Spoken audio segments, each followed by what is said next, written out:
ನಮಸ್ಕಾರ ಫ್ರೆಂಡ್ಸ್.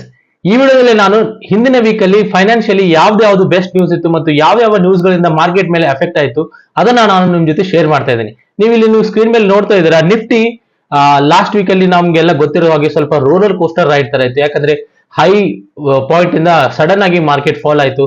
ಯಾವ ರೀಸನ್ ಗಳಿಂದ ಫಾಲ್ ಆಯ್ತು ಮತ್ತು ಯಾಕೆ ಈ ಫಾಲ್ ನಾವು ನೋಡಿದ್ವಿ ಅದನ್ನ ನಾನು ಈ ವಿಡಿಯೋದಲ್ಲಿ ಎಕ್ಸ್ಪ್ಲೇನ್ ಮಾಡ್ತೀನಿ. ಬಟ್ ಅದಕ್ಕಿಂತ ಮುಂಚೆ ಹಿಂದಿನ ವೀಕ್ ನಲ್ಲಿ ಬಿಗ್ ಫೈನಾನ್ಷಿಯಲ್ ನ್ಯೂಸ್ ಗಳನ್ನ ನಾನು ನಿಮ್ ಜೊತೆ ಶೇರ್ ಮಾಡ್ತಾ ಇದ್ದೇನೆ. ಸೊ ಫಸ್ಟ್ ನ್ಯೂಸ್ ಏನಪ್ಪಾ ಅಂತಂದ್ರೆ, ಸ್ವಲ್ಪ ದಿನಗಳ ಹಿಂದೆ ಅಂದ್ರೆ ಸ್ಯಾಟರ್ಡೆ ಹಿಂದನ್ಬರ್ಗ್ ರಿಸರ್ಚ್ ಅವರು ಒಂದು ಟ್ವೀಟ್ ಅನ್ನ ಮಾಡಿದ್ರು. ಆ ಟ್ವೀಟ್ ಅಲ್ಲಿ ಏನ್ ಮೆನ್ಷನ್ ಮಾಡಿದ್ರು ಅಂದ್ರೆ, something big soon in India ಅಂತ ಅವರು ಬೆಳಗ್ಗೆ ಸ್ಯಾಟರ್ಡೆ ಮಾರ್ನಿಂಗ್ ಸ್ವಲ್ಪ ಸರ್ಪ್ರೈಸ್ ಕೊಡೋ ತರ ಟ್ವೀಟ್ ಮಾಡಿದ್ರು. ಅದನ್ನ ನಿನ್ನೆ ಅಂದ್ರೆ ಇವತ್ತು ಬೆಳಗ್ಗೆ ಅವ್ರ ಕಡೆಯಿಂದ ಮತ್ತೆ ಡೀಟೇಲ್ ಬಂತು. ಯಾರ ಮೇಲೆ ಅವರು ಅಲಿಗೇಷನ್ಸ್ ಈ ಸಲ ಹಾಕಿದ್ದಾರೆ ಅಂದ್ರೆ, that is none other than our SEBI chairperson. ಅವ್ರ ಮೇಲೆ ಅವ್ರ ಹೆಸರು ಏನೋ ಇದೆ, ಬಟ್ ಅಷ್ಟೊಂದು ಪ್ರೊನೌನ್ಸ್ ಮಾಡಕ್ ಬರಲ್ಲ. ಬಟ್ ಸೆಬಿ ಚೇರ್ಪರ್ಸನ್ ಮೇಲೆ ಅವರು ಒಂದು ಅಲಿಗೇಷನ್ಸ್ ಅನ್ನ ಆಡ್ ಮಾಡಿದ್ದಾರೆ. ಸೊ ನಿಮ್ಗೆ ಗೊತ್ತಿಲ್ಲ ಅಂತಂದ್ರೆ, ಹಿಂದನ್ಬರ್ಗ್ ಒಂದು US ನ ರಿಸರ್ಚ್ ರಿಪೋರ್ಟ್ ಅನ್ನ ಅವರು ಪ್ರೊಡ್ಯೂಸ್ ಮಾಡ್ತಾರೆ. ಅದು ಒಂದು ರೆಪ್ಯೂಟೆಡ್ ರಿಸರ್ಚ್ ಟೀಮ್. ಅವರು ಯಾವ್ದು ನ್ಯೂಸ್ ಗಳನ್ನ ಅದು ಯಾವ್ದಾದ್ರು ಒಂದು ಕಂಪನಿ ಮೇಲೆ ಅಟ್ಯಾಕ್ ಮಾಡಿದ್ರೆ ಆ ಕಂಪನಿಯ ಸ್ಟಾಕ್ ಪ್ರೈಸ್ ತುಂಬಾನೇ ಹೊಡೆತಗಳನ್ನ ಕಂಡು ಬರುತ್ತೆ. ಸೊ ನಮ್ಗೆ ಗೊತ್ತಿರೋ ಪ್ರಕಾರ ಅದಾನಿಗೆ ಅವರು ಲಾಸ್ಟ್ ಟೈಮ್ ರಿಸರ್ಚ್ ಅನ್ನ ಪಬ್ಲಿಷ್ ಮಾಡಿದಾಗ ಅದಾನಿ ಮೇಲೆ ಅವರು ಅಲಿಗೇಷನ್ಸ್ ಅನ್ನ ಹಾಕಿದ್ರು. ಆ ಅಲಿಗೇಷನ್ಸ್ ಬಂದ ಮೇಲೆ ಅದಾನಿ ಇನ್ನೂವರೆಗೂ ಕೂಡ ರಿಕವರ್ ಆಗೋಕೆ ಸಾಧ್ಯ ಇಲ್ಲ. ಬಟ್ ಈಗ ಅದಾನಿ ಕಂಪನಿಗಳಲ್ಲಿ ಸೆಬಿ ಚೇರ್ಪರ್ಸನ್ ಅವರು ಮತ್ತು ಅವರ ಹಸ್ಬೆಂಡ್ ಇಬ್ರು ಇನ್ವೆಸ್ಟೆಡ್ ಇದ್ದಾರೆ ಅಂತ ಹೇಳಿ ಹಿಂದನ್ಬರ್ಗ್ ರಿಪೋರ್ಟ್ ಅನ್ನ ಪಬ್ಲಿಷ್ ಮಾಡಿದೆ. ಸೊ ಇಲ್ಲಿ ನೀವು ನೋಡ್ಬೋದು, ಅವರು ಇದು ಕಂಪ್ಲೀಟ್ ರಿಪೋರ್ಟ್ ಅನ್ನ ನಾನು ನಿಮ್ಗೆ ತೋರಿಸ್ತಾ ಇದ್ದೇನೆ. ಸೊ ಈ ರಿಪೋರ್ಟ್ ಅಲ್ಲಿ ಅವ್ರು ಡೀಟೇಲ್ ಆಗಿ ಹೇಳಿದ್ದಾರೆ. ಅವ್ರು ಏನ್ ಮಾಡಿದ್ದಾರೆ, like Madhabi Buch and her husband ಅವರು ಅದಾನಿ ಗ್ರೂಪ್ ಆಫ್ ಕಂಪನೀಸ್ ಗಳಲ್ಲಿ ಇನ್ವೆಸ್ಟ್ ಮಾಡಿದ್ದಾರೆ ಅಂತ ಹೇಳಿದ್ದಾರೆ. ಅದಾನಿ ಅವ್ರ ಮೇಲೆ ಏನ್ ಅಲಿಗೇಷನ್ ಇತ್ತು ಅಂದ್ರೆ, ಅವರು ಬೇರೆ ದೇಶಗಳಿಂದ ಹಣವನ್ನ ನಮ್ಮ ಇಂಡಿಯನ್ ಮಾರ್ಕೆಟ್ ನಲ್ಲಿ ಹಾಕ್ತಾ ಇದ್ರು. ತಮ್ಮ ಓನ್ ಕಂಪನಿಗಳಲ್ಲಿ ತಮ್ಮ ಓನ್ ಸ್ಟಾಕ್ಸ್ ಗಳಲ್ಲಿ ಹಾಕಿ ಸ್ಟಾಕ್ಸ್ ಪ್ರೈಸ್ ಅನ್ನ ಏರಿಸ್ತಾ ಇದ್ರು. ಈ ರೀತಿ ಅಲಿಗೇಷನ್ ಅವರು ಅದಾನಿ ಕಂಪನಿ ಮೇಲೆ ಹಾಕಿದ್ರು. ಸೊ ಈಗ ಡೈರೆಕ್ಟ್ಲಿ ಸೆಬಿ ಚೇರ್ಪರ್ಸನ್ ಮೇಲೆ ಹಾಕಿರೋದ್ರಿಂದ ತುಂಬಾ ಜನರಿಗೆ ಸೆಬಿ ಒಂದು ಮಾನಿಟರ್ ಆಗಿ ಇತ್ತು ಸ್ಟಾಕ್ ಮಾರ್ಕೆಟ್ ಮೇಲೆ. ಸೊ ನಂಬಿಕೆ ತುಂಬಾ ಜನ ರಿಟೇಲ್ ಇನ್ವೆಸ್ಟರ್ಸ್ ಕಳ್ಕೊಂಡಿದ್ದಾರೆ. ಸೊ ಇದರಿಂದ ನಿಮ್ಗೆ ಏನ್ ಅನ್ಸುತ್ತೆ? ನೀವು ಈ ವಿಡಿಯೋನ ಪಾಸ್ ಮಾಡಿ ನೀವು ಅದರ ನಿಮ್ಮ ಅನಿಸಿಕೆಗಳನ್ನ ದಯವಿಟ್ಟು ಕೆಳಗಡೆ ಕಮೆಂಟ್ ಸೆಕ್ಷನ್ ಅಲ್ಲಿ ತಿಳಿಸಿ. ನೀವು ಇಲ್ಲಿ ನೋಡ್ಬೋದು, ಲೈಕ್ ಅವ್ರು ಡೀಟೇಲ್ ಆಗಿ ಇಲ್ಲಿ ಕೊಟ್ಟಿದ್ದಾರೆ. ಫುಲ್ ಆಫ್ ಕ್ಲೈಂಟ್ ನೇಮ್ ಯಾರು, ಧವಲ್ ಬರ್ಚ್ ಅಂಡ್ ಮಧುಭಾಯಿ ಪುರಿ ಬರ್ಚ್. ಸೊ ಮಧುಭಾಯಿ ಪುರಿ ಬರ್ಚ್ ಇವರು ಸೆಬಿ ಚೇರ್ಪರ್ಸನ್ ಹೆಡ್ ಅಂಡ್ ಅವರ husband. Identification number, date of birth, contact number, nationality and they have network and everything. ಅವ್ರು ಏನ್ ಹೇಳ್ತಿದ್ದಾರೆ ಅಂದ್ರೆ, ಅದಾನಿ ಕಂಪನಿ ಏನಿತ್ತಲ್ಲ ಆ ಕಂಪನಿಗಳಲ್ಲಿ ಅವ್ರು ಮ್ಯಾನಿಪುಲೇಷನ್ ಅನ್ನ ಏನ್ ಮಾಡ್ತಿದ್ರು, 2 ಕಂಟ್ರಿಯಿಂದ ಮಾಡ್ತಿದ್ರು. ಒಂದು ಬರ್ಮುಡಾ, ಇನ್ನೊಂದು ಮಾರಿಷಸ್. ಅಲ್ಲಿಂದ 2 ಫಂಡ್ ಗಳನ್ನ ಅದಾನಿ ಅವರ ತಮ್ಮ ಬೇರೆ ಕಂಪನಿ ಥ್ರೂ ಹಣವನ್ನ ನಮ್ಮ ಇಂಡಿಯನ್ ಸ್ಟಾಕ್ ಮಾರ್ಕೆಟ್ ಅಲ್ಲಿ ಅದಾನಿ ಸ್ಟಾಕ್ ಗಳನ್ನ ಪರ್ಚೇಸ್ ಮಾಡಿ ಸ್ಟಾಕ್ಸ್ ಪ್ರೈಸ್ ಅನ್ನ ಏರಿಸ್ತಾ ಇದ್ರು. ಸೊ ಆ ಫಂಡ್ ಗಳಲ್ಲಿ ಈ ಚೇರ್ಪರ್ಸನ್ಸ್ ದುಡ್ಡನ್ನ ಹಾಕಿದ್ದಾರೆ ಅಂತ ಹೇಳಿ ಹಿಂದನ್ಬರ್ಗ್ ರಿಪೋರ್ಟ್ ಅನ್ನ ಕೊಡ್ತಿದೆ. ಸೊ ಇದು ಒಂದು ತುಂಬಾ ಸೀರಿಯಸ್ ಅಲಿಗೇಷನ್ಸ್. ಯಾಕೆ ಅಂತಂದ್ರೆ, ನೀವು ನನಗೆ ಪರ್ಸನಲಿ ಕೇಳಿದ್ರೆ, ಸೆಬಿ ಒಂಥರ ಹೆಡ್ ಮಾಸ್ಟರ್ ಆಫ್ ಸ್ಕೂಲ್ ಇದ್ದಂಗೆ. ಲೈಕ್ ಸ್ಟಾಕ್ ಮಾರ್ಕೆಟ್ ಏನಾದ್ರೂ ಸ್ಕೂಲ್ ಇದ್ರೆ ಹೆಡ್ ಮಾಸ್ಟರ್ ತರ. ಸೊ ಯಾರಾದ್ರೂ ಒಬ್ರು ನಮ್ಮ ಹೆಡ್ ಮಾಸ್ಟರೇ ಸರಿ ಇಲ್ಲ ಅಂತಂದ್ರೆ ಅಲ್ಲಿರೋ ಸ್ಟೂಡೆಂಟ್ಸ್, ಅಲ್ಲಿರುವ ಶಿಕ್ಷಕರ ಮೇಲೆ ಯಾವ ರೀತಿ ಪರಿಣಾಮ ಬೀಳುತ್ತೆ, ಆ ತರ ಆಗುತ್ತೆ. ಯಾಕೆ ಅಂತಂದ್ರೆ ತುಂಬಾ ಜನ ರಿಟೇಲ್ ಇನ್ವೆಸ್ಟರ್ಸ್ ಈಗ ಇದರಿಂದ ಅಫೆಕ್ಟ್ ಆಗ್ತಾರೆ. ಯಾಕಂದ್ರೆ ಅವ್ರಿಗೆ ಟ್ರಸ್ಟೇ ಬರಲ್ಲ. ಸೆಬಿ ಯಾಕೆ ಮಾಡಿದ್ದಾರೆ, ಏನಾದ್ರೂ ಫಾಲ್ಸ್ ಅಥವಾ ಯಾವ್ದಾದ್ರು ಸ್ಕ್ಯಾಮ್ ಗಳನ್ನ ಸ್ಟಾಕ್ ಮಾರ್ಕೆಟ್ ಅಲ್ಲಿ ಮಾಡ್ತಾ ಇದ್ರೆ ಅದನ್ನ ಕಂಡುಹಿಡಿಯೋಕೆ ಸೆಬಿ ಇರುತ್ತೆ. ಬಟ್ ಸೆಬಿನೇ ಸ್ಕ್ಯಾಮ್ ಮಾಡಿದ್ರೆ ಯಾರ ಹತ್ರ ಹೋಗೋದು ಆ ತರ ಆಗಿಬಿಡುತ್ತೆ. ಯಾಕೆ ಈಗ ಇದು ನ್ಯೂಸ್ ನ್ಯಾಷನಲ್ ನ್ಯೂಸ್ ಆಗಿ ಟರ್ನ್ ಆಗಿದೆ. ಯಾಕೆ ಅಂತಂದ್ರೆ, ಸೆಬಿ ಏನ್ ಮಾಡ್ತಿತ್ತು, ನಮ್ಮದ ಫಿನಾನ್ಸ್ ಇನ್ಫ್ಲುಯೆನ್ಸರ್ಸ್ಗೆ ನೀವು ಸ್ಟಾಕ್ ರೆಕಮೆಂಡೇಶನ್ ಮಾಡ್ತೀರಾ, ಸ್ಟಾಕ್ ರೆಕಮೆಂಡೇಶನ್ ಇಂದ ಸ್ಟಾಕ್ ಪ್ರೈಸ್ ಏರುತ್ತೆ.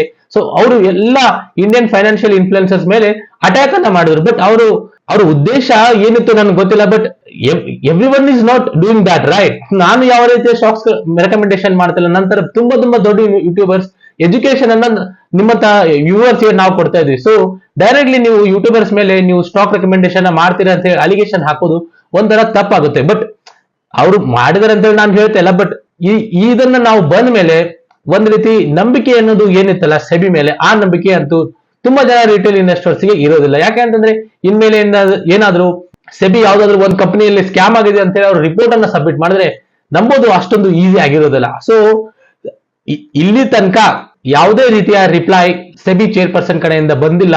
ಸೊ ನಾನು ಆದಷ್ಟು ಬೇಗ ಅವರು ಇದಕ್ಕೆ ರಿಪ್ಲೈ ಅನ್ನು ಕೊಡ್ಲಿ, ಆ ರಿಪ್ಲೈ ಇದೆಲ್ಲ ನೀಟಾಗಿಲ್ಲ, ಇದ್ರಲ್ಲಿ ನಾವು ಯಾವುದು ಇನ್ವಾಲ್ವ್ ಆಗಿಲ್ಲ ಅಂತ ಹೇಳಿ ಕೊಟ್ರೆ ಅದನ್ನ ನಾನು ಬಯಸ್ತೀನಿ. ಯಾಕೆ ಅಂತಂದ್ರೆ ಇದು ತುಂಬಾನೇ ಎಫೆಕ್ಟ್ ಆಗುತ್ತೆ ಮಾರ್ಕೆಟ್ಗೆ. ಮಾರ್ಕೆಟ್ ಯಾವ ರೀತಿ ಎಫೆಕ್ಟ್ ಆಗುತ್ತೆ ಮತ್ತೆ ಮಾರ್ಕೆಟ್ ಅಲ್ಲಿ ಏನಾಗುತ್ತೆ ಅನ್ನೋದು ನಾಳೆನೆ ಗೊತ್ತಾಗುತ್ತೆ. ಸೊ ಇದೇ ಒಂದು ಈ ವೀಕ್ ಅಲ್ಲಿ ಹೈಲೈಟ್ ನ್ಯೂಸ್ ಆಫ್ ಫೈನಾನ್ಷಿಯಲ್ ಆಗಿತ್ತು. ಸೊ ಅದನ್ನ ನಾನು ನಿಮ್ಗೆ ಫಸ್ಟ್ ಅಲ್ಲಿ ಶೇರ್ ಮಾಡಿದೆ. So next will come to Nifty. So ಇನ್ನು ನಿಫ್ಟಿ ಚಾರ್ಟ್ ಅನ್ನ ನಾನು ಇಲ್ಲಿ ನಿಮ್ ಜೊತೆ ಶೇರ್ ಮಾಡ್ತಾ ಇದ್ದೀನಿ. ನಿಫ್ಟಿ ಆಲ್ಮೋಸ್ಟ್ ಲೈಕ್ ಇಲ್ಲಿ ನಾವು ನೋಡ್ಬೋದು 25,000 ಆದಷ್ಟು ಬೇಗ ನಾವು ಟಚ್ ಮಾಡಿದ್ವಿ. ಬಟ್ ಎಷ್ಟು ಬೇಗ ಟಚ್ ಮಾಡಿದ್ವಿ ಅಷ್ಟೇ ಬೇಗ ಈಗ ಕೆಳಗಡೆ ಇರ್ತಾ ಇದೆ. ಸೊ ಈ ಡೌನ್ ಫಾಲ್ ಗೆ ಮೇಜರ್ ಕಾರಣಗಳು ಏನಪ್ಪಾ ಅಂತಂದ್ರೆ ತುಂಬಾ ಜನರಿಗೆ ಗೊತ್ತಿರಬಹುದು, because of Japan yen issue ಮತ್ತೆ ಇಸ್ರೇಲ್ ವಾರ್ ಗಳಿಂದ, ಈ ರೀತಿಯಿಂದ ಮತ್ತು US ರಿಸೆಷನ್ ನಲ್ಲಿ ಹೋಗ್ತಾ ಇರುವ ಎಕನಾಮಿಕಲ್ ಗ್ಲೋಬಲ್ ಟೆನ್ಷನ್ಸ್ ಗಳಿಂದ ಮಾರ್ಕೆಟ್ಗೆ ಎಫೆಕ್ಟ್ ಆಗುತ್ತೆ. ಸೊ ಫ್ರೆಂಡ್ಸ್, ಈ ರೀತಿ ಆಗೋದು ಸಹಜ. ಇಲ್ಲಿ main reason for big fall is Japan yen issue. So Japan yen issue ಏನಪ್ಪಾ ಅಂತಂದ್ರೆ ಅವರು ಕ್ಯಾರಿ ಟ್ರೇಡ್ ಅನ್ನ ಮಾಡ್ತಾ ಇದ್ರು. ಕ್ಯಾರಿ ಟ್ರೇಡ್ ಅಂತಂದ್ರೆ ಏನು, ಜಪಾನ್ ಅವರು ದುಡ್ಡನ್ನ ಕೊಡ್ತಾ ಇದ್ರು, ಆ ದುಡ್ಡನ್ನ ಅವ್ರು 0 ಇಂಟ್ರೆಸ್ಟ್ ಇಂದ ಕೊಡ್ತಿದ್ರಿಂದ ತುಂಬಾ ಜನ ಜಪಾನ್ ಕಂಟ್ರಿಯಿಂದ ದುಡ್ಡನ್ನ ತೆಗೆದುಕೊಂಡು ಬೇರೆ ಬೇರೆ ಇಕ್ವಿಟಿ ಮಾರ್ಕೆಟ್ ಗಳಲ್ಲಿ ಇನ್ವೆಸ್ಟ್ ಮಾಡಿದ್ರು. ಸೊ ಸಡನ್ ಆಗಿ ಜಪಾನ್ ತನ್ನ ದುಡ್ಡನ್ನ ಏನ್ ಕೊಟ್ಟಿತ್ತಲ್ಲ ಆ ಬ್ಯಾಂಕ್ 0.25% ಇಂಟ್ರೆಸ್ಟ್ ಅನ್ನ ಏರಿಸಿದ ಮೇಲೆ ಯಾರ್ಯಾರು ದುಡ್ಡು ತಗೊಂಡಿದ್ರು ಅವರಿಗೆ ಸ್ವಲ್ಪ ಸಡನ್ ಶಾಕ್ ಆಗಿ ಅವರು ತಮ್ಮ ಸ್ಟೇಕ್ಸ್ ಗಳನ್ನ ಸೆಲ್ ಮಾಡಿದ್ರು. ಸೊ ಅದಕ್ಕಾಗಿ ಈ ಮಾರ್ಕೆಟ್ ಅಲ್ಲಿ ನಾವು ಈ ಫಾಲ್ ಅನ್ನು ನೋಡಿದ್ವಿ. ಸೊ ನನಗೇನ್ ಅನ್ಸುತ್ತೆ, ಈ ಜಪಾನ್ ಇಶ್ಯೂ ಇಲ್ಲಿಗೆ ಮುಗಿತು. ಸೊ ಇನ್ಮೇಲೆ ಮಾರ್ಕೆಟ್ ಜಪಾನ್ ಇಶ್ಯೂ ಇಂದ ಮತ್ತೆ ಬೀಳಲ್ಲ. So 4% correction, it's a very good and healthy correction. So again like next ಏನಪ್ಪಾ ಇನ್ನೊಂದು ಬಿಗ್ ಇಶ್ಯೂ ಏನಪ್ಪಾ ಅಂತಂದ್ರೆ Iran and Israel war. So global tensions ಜಾಸ್ತಿ ಆಗ್ತಿರೋದ್ರಿಂದ ಇರಾನ್ ಮತ್ತು ಇಸ್ರೇಲ್ ವಾರ್ ಆಗುವ ಸಾಧ್ಯತೆಗಳು ತುಂಬಾನೇ ಇದೆ. ಇದು ಆಗ್ಲಿಲ್ಲ ಅಂದ್ರೂ US ತುಂಬಾನೇ ಸಪೋರ್ಟ್ ಮಾಡುತ್ತೆ 100% ವಾರ್ ಆಗ್ಲೇಬೇಕು ಅಂತೇಳಿ. ಸೊ ಯಾಕೆ ಅಂತಂದ್ರೆ ನಿಮ್ಗೆ ಗೊತ್ತಿರೋ ಪ್ರಕಾರ ಡಾಲರ್ ಒಂದು ನಮ್ಮ ಇಡೀ ವಿಶ್ವದಲ್ಲಿ ಒಂದು ಡಾಲರ್ಗೆ ಪ್ರಾಮುಖ್ಯತೆಯನ್ನ ಪ್ರತಿಯೊಂದು ದೇಶ ಕೊಡುತ್ತೆ. ಸೊ ಯಾಕೆ ಈ ರೀತಿ ಇಷ್ಟು ಪ್ರಾಮುಖ್ಯತೆ ನಾವು ಕೊಡ್ತೀವಿ ಅಂತಂದ್ರೆ ಡಾಲರ್ ಪ್ರತಿಯೊಂದು ಟ್ರೇಡ್ ಅಲ್ಲಿ ಯೂಸ್ ಆಗುತ್ತೆ ಮತ್ತು ಅವ್ರ ಹತ್ರ ರಿಸರ್ವ್ಸ್ ತುಂಬಾನೇ ಇದೆ. ಸೊ ಅದಕ್ಕೋಸ್ಕರ ನಾನು ಇಲ್ಲಿ ನಿಮ್ಗೆ ಒಂದು ಜಸ್ಟ್ US ಗೆ ವಾರ್ಗಳಿಂದ ಯಾವ ರೀತಿ ಬೆನಿಫಿಟ್ ಆಗುತ್ತೆ ಅದನ್ನ ನಿಮ್ಗೆ ತೋರ್ಸಕ್ಕೆ ಒಂದು ಟ್ರೈ ಮಾಡ್ತಾ ಇದ್ದೀನಿ. ರಷ್ಯಾ ಯುಕ್ರೇನ್ ವಾರ್ ಅಲ್ಲಿ ಕೂಡ ಅದೇ ರೀತಿ ಆಯ್ತು. ಈಗ ನೆಕ್ಸ್ಟ್ ಇರಾನ್ ಇಸ್ರೇಲ್ ಅಲ್ಲಿ ಅದೇ ರೀತಿ. ಸೊ US ತುಂಬಾನೇ ವಾರ್ಗಳಿಂದ ಬೆನಿಫಿಟ್ ಅನ್ನ ಅವರು ಪಡ್ಕೋತಾರೆ. ಯಾಕೆ ಅಂತಂದ್ರೆ ಅವರು ವೆಪನ್ಸ್ ಗಳನ್ನ ಸಪ್ಲೈ ಮಾಡ್ತಾರೆ. ಅವ್ರು ಆಲ್ರೆಡಿ ತುಂಬಾ ಡಾಲರ್ ಗಳನ್ನ ಪ್ರಿಂಟ್ ಮಾಡಿ ಇಟ್ಟಿದ್ದಾರೆ. ಸೊ ದುಡ್ಡನ್ನ ಪ್ರಿಂಟ್ ಜಾಸ್ತಿ ಮಾಡಿದಾಗ ಏನಾಗುತ್ತೆ, ಅದನ್ನ ನಾನು ಯೂಸ್ ಮಾಡಿಲ್ಲ ಅದೇ ಕಂಟ್ರಿಲಿ ಇದ್ರೆ ಸಡನ್ ಆಗಿ ಇನ್ಫ್ಲೇಷನ್ ಇರುತ್ತೆ. ಯಾಕಂದ್ರೆ ಎಲ್ಲರ ಹತ್ರ ದುಡ್ಡು ಬಂದ್ಮೇಲೆ ದುಡ್ಡನ್ನ ಜಾಸ್ತಿ ಜನ ಖರ್ಚು ಮಾಡೋಕೆ ಅದರ ವ್ಯಾಲ್ಯೂ ಇರಲ್ಲ. ಅದಕ್ಕೋಸ್ಕರ ಆ ಇನ್ಫ್ಲೇಷನ್ ನ ಕಂಟ್ರೋಲ್ ಮಾಡೋಕೆ ಡಾಲರ್ ಅನ್ನ ಅವ್ರು ಸಪ್ಲೈ ಮಾಡ್ಬೇಕು ತಾನೆ. ಸಪ್ಲೈ ಮಾಡ್ಬೇಕು ಅಂದ್ರೆ ಡಿಮಾಂಡ್ ಬೇಕು. ಸೊ ಡಿಮಾಂಡ್ ಎಲ್ಲಿಂದ ಬರಬೇಕು, ವಾರ್ಗಳಿಂದ ಬರಬೇಕು. ಸೊ ಅದೇ ವಾರ್ಗೋಸ್ಕರ ಅವರು ಇಸ್ರೇಲ್ ಇರಾನ್ ಮೇಲೆ ಪ್ರೆಷರ್ಗಳನ್ನ ಹಾಕಿ ವಾರ್ಗಳನ್ನ ಕ್ರಿಯೇಟ್ ಮಾಡ್ತಾ ಇದ್ದಾರೆ. ಮತ್ತು ನಾವು ಇದನ್ನ ಆಲ್ರೆಡಿ ನಾವು ನೋಡ್ತಾ ಬಂದಿದ್ವಿ. ರಷ್ಯಾ ಯುಕ್ರೇನ್ ಅಲ್ಲಿ ವಾರ್ ಕೂಡ ಅದೇ ಆಯ್ತು. Russia doesn't wanted to attack Ukraine ಮೇಲೆ US ಸಪೋರ್ಟ್ ಮಾಡಿ ರಷ್ಯಾಗೆ ಅಟ್ಯಾಕ್ ಮಾಡೋ ತರ ಮಾಡ್ತು. ಸೊ ಅದಕ್ಕೋಸ್ಕರ ಸ್ವಲ್ಪ ಮುಂದಿನ ಈ 6 months to 1 year ಮಾರ್ಕೆಟ್ ನಲ್ಲಿ ತುಂಬಾನೇ ವಾರ್ ರಿಲೇಟೆಡ್ ಅಥವಾ ಈ ಗ್ಲೋಬಲ್ ಟೆನ್ಷನ್ಸ್ ಗಳಿಂದ ಫ್ಲಕ್ಚುಯೇಷನ್ಸ್ ಗಳನ್ನ ನಾವು ನೋಡಬಹುದು. ಸೊ ನಾವೇನಾದ್ರೂ ಅಥವಾ ಫ್ರೆಂಡ್ಸ್ ನೀವೇನಾದ್ರೂ ಮಿಡ್ ಮತ್ತು ಸ್ಮಾಲ್ ಕ್ಯಾಪ್ ಫಂಡ್ ಗಳಲ್ಲಿ ಏನಾದ್ರೂ ಇನ್ವೆಸ್ಟೆಡ್ ಆಗಿದ್ರೆ ನಿಮ್ಮ ಫಂಡ್ ಗಳನ್ನ ಸ್ವಲ್ಪ ಮ್ಯೂಚುವಲ್ ಫಂಡ್ಸ್ ಅಲ್ಲ, ಡೈರೆಕ್ಟ್ಲಿ ಸ್ಟಾಕ್ಸ್ ಗಳನ್ನ ನಾನು ಇಲ್ಲಿ ನಿಮ್ಗೆ ತಿಳಿಸ್ತಾ ಇದ್ದೀನಿ. ನೀವು ಡೈರೆಕ್ಟ್ಲಿ ಸ್ಟಾಕ್ಸ್ ಗಳನ್ನ ಬೈ ಮಾಡಿದ್ರೆ ಅದನ್ನ ಇನ್ನೊಂದ್ಸಲ ವೆರಿಫೈ ಮಾಡಿ. ಯಾಕೆ ಅಂತಂದ್ರೆ ಮಾರ್ಕೆಟ್ ಫ್ಲಕ್ಚುಯೇಷನ್ಸ್ ಜಾಸ್ತಿ ಇರೋದ್ರಿಂದ ನಿಮ್ಮ ಪೋರ್ಟ್ಫೋಲಿಯೋ ಕಡಿಮೆನೂ ಆಗ್ಬೋದು, ಜಾಸ್ತಿನೇ ಆಗ್ಬೋದು. ಸಡನ್ ಆಗಿ ಏನಾದ್ರು 20, 15 or 40% or 30% ಕರೆಕ್ಷನ್ ಏನಾದ್ರು ಸ್ಮಾಲ್ ಕ್ಯಾಪ್ ಗಳಲ್ಲಿ ಅಥವಾ ಮಿಡ್ ಕ್ಯಾಪ್ ಗಳಲ್ಲಿ ನಾವು ನೋಡೋದು ಅದೇನು ಒಂದು ದೊಡ್ಡ ವಿಷಯ ಆಗಿರೋದಿಲ್ಲ. So these are the major financial news which happen in the last week. So ಅದನ್ನ ನಾನು ನಿಮ್ ಜೊತೆ ಇಲ್ಲಿ ಶೇರ್ ಮಾಡಿದೆ. ಸೊ ನೆಕ್ಸ್ಟ್ ಈಗ ಸ್ವಿಂಗ್ ಟ್ರೇಡಿಂಗ್ ಬಗ್ಗೆ ನಾನು ನೋಡೋಣ. ಸೊ ಲಾಸ್ಟ್ ವೀಕ್ ಅಲ್ಲಿ ನಾನು ಕೆಲವೊಂದು ಸ್ವಿಂಗ್ಸ್ ಟ್ರೇಡ್ ಗಳನ್ನ ತಗೊಂಡಿದ್ದೆ. ಬಟ್ ನಾನೀಗ ನಿಮ್ ಜೊತೆ ಯಾವ ರೀತಿ ಸ್ವಿಂಗ್ಸ್ ಟ್ರೇಡ್ ಗಳನ್ನ ಐಡೆಂಟಿಫೈ ಮಾಡಬೇಕು ಅದನ್ನ ನಾನು ನಿಮ್ಗೆ ಇಲ್ಲಿ ತೋರಿಸ್ತೇನೆ. ಸೊ ನಾನು ಅದಕ್ಕೋಸ್ಕರ ಕೆಲವೊಂದು ಚಾರ್ಟ್ ಗಳನ್ನ ಇಲ್ಲಿ ಯೂಸ್ ಮಾಡ್ತೇನೆ. ಸೊ ನೀವು ಇದನ್ನ ನೋಡಿದ್ರೆ ಇದಕ್ಕೆ ಇದೊಂದು ಚಾರ್ಟ್ ಇಲ್ಲಿ chart link. So I just go with the market cap. ತುಂಬಾ ಲಾರ್ಜ್ ಕ್ಯಾಪ್ ಗಳಲ್ಲಿ ನೋಡೋಣ, ಯಾಕಂದ್ರೆ ಮಾರ್ಕೆಟ್ ಫ್ಲಕ್ಚುಯೇಷನ್ ಜಾಸ್ತಿ ಆಗೋದ್ರಿಂದ ಬೇಡ. Just we will select only 3 or max 4 companies and we will mark it. Okay, let's see Adani. I don't know how it will react because of the market. So Adani, I don't know it all, ಬೇಡ ಈ company. So Krishna Institute of Medical Sciences, okay, can consider this. Krishna Institute of Medical Sciences, okay, KIMS.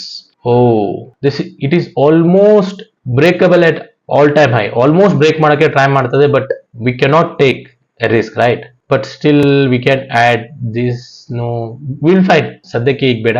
Triveni turbine, okay, ಇದು already ನಮ್ಮ ಕಡೆ miss ಆಗಿದೆ. It is this KPR mill? No, I don't think. What is this?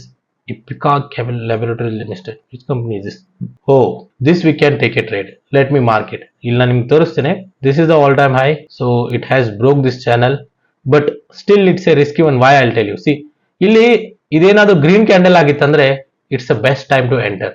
But ಒಂದು position ಅನ್ನ ತಗೊಳಕ್ಕೆ try ಮಾಡಿ ನೋಡೋಣ ಅಲ್ವಾ. ಸೊ ಅದನ್ನ ಇಲ್ಲಿ ಆಡ್ ಮಾಡ್ತೇನೆ. Okay, so let us take one long position from here. Okay, ಜಾಸ್ತಿ ಮ್ಯಾಕ್ಸಿಮಮ್ ಆಗಿ 1.73 ಇಷ್ಟು ರಿಸ್ಕ್ ರಿವಾರ್ಡ್ ರೇಷಿಯೋ 2.26 ಸಾಕು. We will see next company. Krishna institute ಬೇಡ. What is this? ಇಪ್ಕಾ, ಇದನ್ನು ನೋಡಿದ್ರಿ. ಸೊ Adani Wilmar, I am not at all interested. ಯಾಕೆಂದ್ರೆ ಅದಾನಿ ಮೇಲೆ news. Honasa consumer, this is Mamaearth. Me see this. Oh nice, big volume ಅನ್ನ ನಾವು ಇಲ್ಲಿ ನೋಡಬಹುದು. Okay, let me see this one. Okay, ಈ ಕಂಪನಿನ ನಾವು ಸ್ವಿಂಗ್ ಟ್ರೇಡ್ ಗೆ ಕನ್ಸಿಡರ್ ಮಾಡೋಣ. Okay, edit here, make a long position at this point. 542 is okay, very tight, 2%, 547. okay, 4.22 risk reward ratio ಚೆನ್ನಾಗಿದೆ. Let's good it. GLS, what is this? GLS Glenmark. Oh, Glenmark Life Sciences. ತುಂಬಾ ಇತ್ತೀಚೆಗೆ ನೀವು observe ಮಾಡಿದ್ರೆ ಇಲ್ಲ, ಪ್ರತಿಯೊಂದು mutual fund house ಎಲ್ಲ ತಮ್ಮ ratios ಗಳನ್ನ ಚೇಂಜ್ ಮಾಡ್ತಿದೆ. ಅವರು ಸ್ವಲ್ಪ FMCG ಸೆಕ್ಟರ್ ಗಳೇ ಬರ್ತಿದ್ದಾರೆ. ಯಾಕೆ ಅಂತಂದ್ರೆ ಮಾರ್ಕೆಟ್ ನಲ್ಲಿ ನಾನು ಹೇಳಿದೆ ಸ್ವಲ್ಪ ಫ್ಲಕ್ಚುಯೇಷನ್ ಇರೋದ್ರಿಂದ ಕನ್ಸ್ಯೂಮರ್ ಸೆಕ್ಟರ್ ರಿಲೇಟೆಡ್ ಕಂಪನೀಸ್ ಗಳು ಏನಿದೆಲ್ಲ ಅದು ಒಳ್ಳೆಯ ಸ್ವಲ್ಪ ಕಂಪನಿಗಳಾಗಿರುತ್ತೆ ಈ ಸದ್ಯಕ್ಕೆ. ಸೊ ಅದಕ್ಕೋಸ್ಕರ ಪ್ರತಿಯೊಬ್ಬರು ಈಗ ನೀವು ಯಾವ್ದಾದ್ರು ಮ್ಯೂಚುವಲ್ ಫಂಡ್ ಗಳನ್ನ ನೋಡಿದ್ರೆ ಅಲ್ಲೇ ಇನ್ವೆಸ್ಟೆಡ್ ಮಾಡಿದ್ದಾರೆ. ಸೊ ಇದು ಬೇಡ. Imagica, Senco gold. Oh my god, Senco, no, this is not at a channel. I don't know why it is showing. Image Vijaya, what is this? Vijaya Diagnostic Center, very close. So let me see in daily. ಯಾವ್ದಿದೆ ಅಂತ. Bajaj Auto, let me see.